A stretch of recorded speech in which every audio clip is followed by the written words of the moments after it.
In a small village nestled between mountains, the Varan family was known for their deep legacy of warriors, bound by blood and honor. The family's name carried weight, and each generation was expected to uphold their ancestors' traditions. However, within the walls of their ancestral home, a quiet tension brewed. Grace, the youngest of the Varan family, was different. Her heart longed for peace and unity, not conflict. She would often hide in the garden, dreaming of a life where love, not war, defined her path. Her father, General Eric Varan, saw things differently. He believed that the strength of the Varan name relied on dominance and pride, passed down through generations of warriors. His love for Grace was unconditional, but he couldn't understand her desire to stray from the family's legacy. As his only heir, she was expected to lead their army one day. Yet, Grace's heart ached at the thought of taking part in battles, fighting for the honor that no longer seemed relevant to her. One afternoon, a mysterious traveler arrived at the Varan estate. He was a man of few words, his eyes filled with sadness yet determination. His name was Ethan, a former soldier who had once fought alongside General Eric. He came bearing a message: an enemy faction was preparing for war, and the Varan family's help was needed. Grace's heart sank as her father prepared to take action, but Ethan's presence sparked something in her, a glimmer of hope that maybe there was another way. As Grace listened to Ethan speak of the war he had fought in, she was horrified by the devastation it had caused. His words resonated with her, and for the first time, she felt a deep yearning to change the course of her family's future. She realized that the family legacy didn't have to be bound to violence. There had to be a path forward that allowed for love and peace, but she feared the cost of going against her father's will. The night after Ethan left, Grace sat in her room, contemplating her future. She knew her father would never allow her to walk away from the family's war-bound legacy. Yet, she couldn't ignore the call of her own heart, urging her to break free from the chains of bloodshed. The thought of leading soldiers into battle filled her with dread, but the idea of being a voice for peace seemed like a dream too far out of reach. Could she, a single person, really make a difference? The next morning, she found herself standing before her father, the weight of the decision pressing down on her. General Eric looked at her with a stern expression, waiting for her to accept the responsibility that was expected of her. Grace swallowed hard, but something inside her snapped. She wasn't ready to follow blindly, she needed to forge her own path. With trembling hands, she spoke her truth, telling her father that she could no longer fight in the war.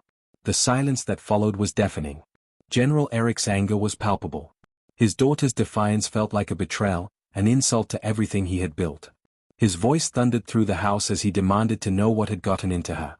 Grace stood her ground, trying to find the words that would explain her choice without condemning her father's values.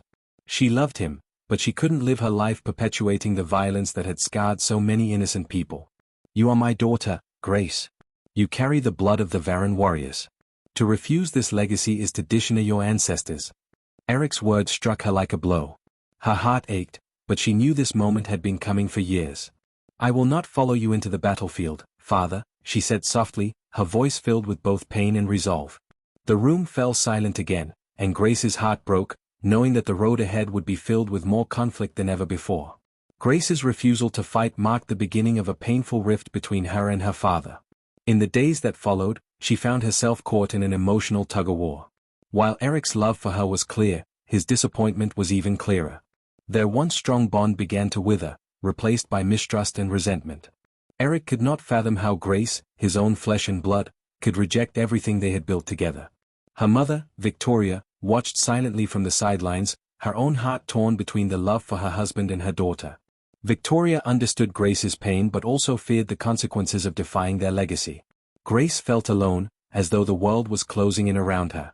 She knew the path she had chosen would not be easy, but it was the only one that felt true to herself. With each passing day, the weight of the decision grew heavier, but so did her determination to see it through. Days turned into weeks, and Grace continued to search for a way to prevent the war her father was preparing for.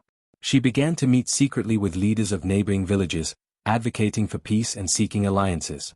Her efforts were met with skepticism and resistance, as many saw her as a naive girl, far removed from the harsh realities of war.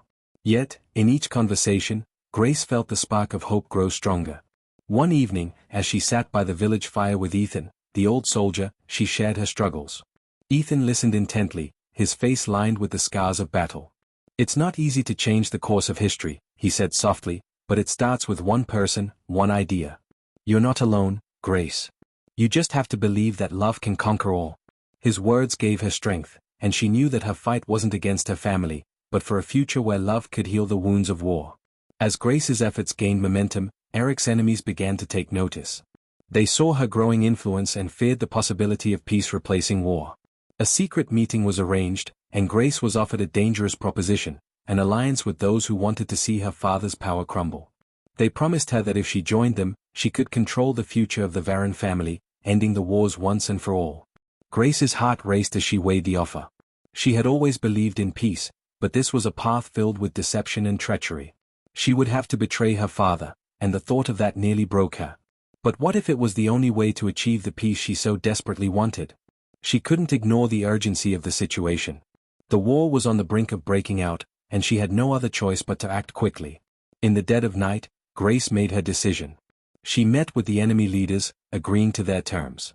It was a betrayal she would never be able to undo, but in her mind, it was the only way to save the lives of countless innocents. The next day, Eric learned of his daughter's actions, and his fury was unmatched. He felt as though the very foundation of his life had been shattered. His only daughter had turned against him, and in doing so, she had torn apart their family forever. Grace, with a heavy heart, watched as her father's army prepared to march to war. She had traded one form of destruction for another, and now, she could only watch as the consequences of her actions unfolded. She had chosen peace, but at what cost? As Grace stood alone in the family courtyard, the weight of her choices pressed down on her. Her father's army was already marching, and the village was preparing for the worst.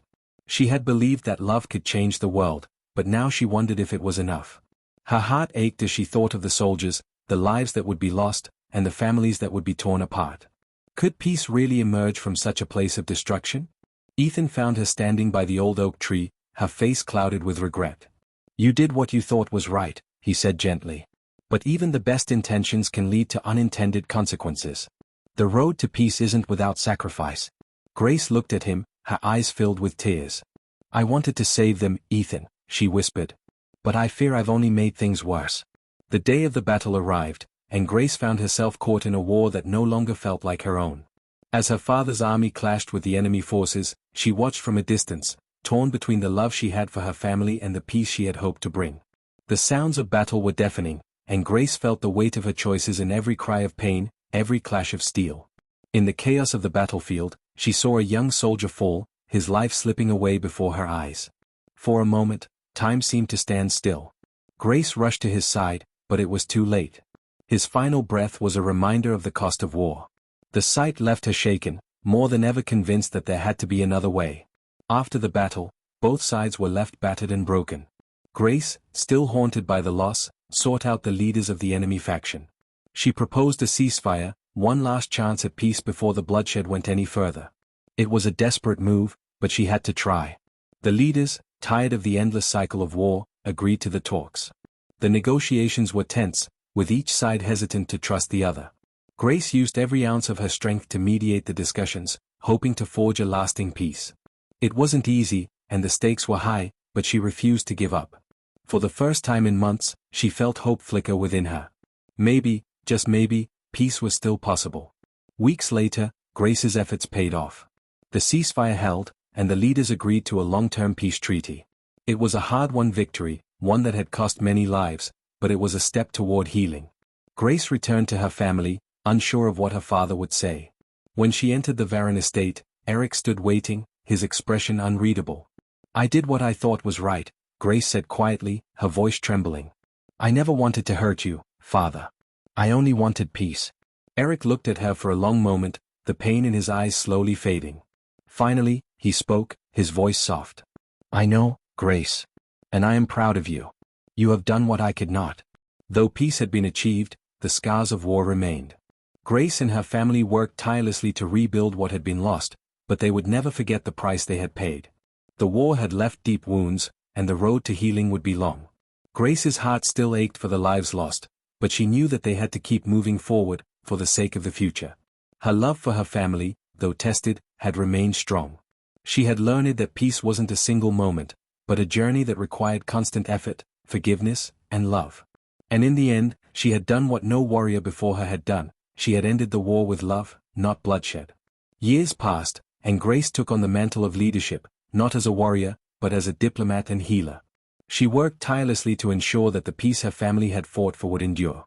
She had become a symbol of hope for the villagers, a living testament to the power of love over war. The Varan legacy, once defined by blood and battle, was now defined by unity and compassion. Grace's story became one told around the village fires of a girl who dared to defy her father, who chose peace over war, and who proved that love could bind even the most fractured families together. Her name lived on, not as a warrior, but as a leader who had changed the course of history. The moral of the story: the legacy of the Varan family was no longer one of bloodshed and conflict but of unity and compassion. Grace's journey showed that while blood may bind us to our past, love has the power to break the chains and create a new future. It is never easy to go against tradition, especially when those we love are bound to a different path. But sometimes, it is the choices we make in the name of love that can heal the deepest wounds and change the world for the better.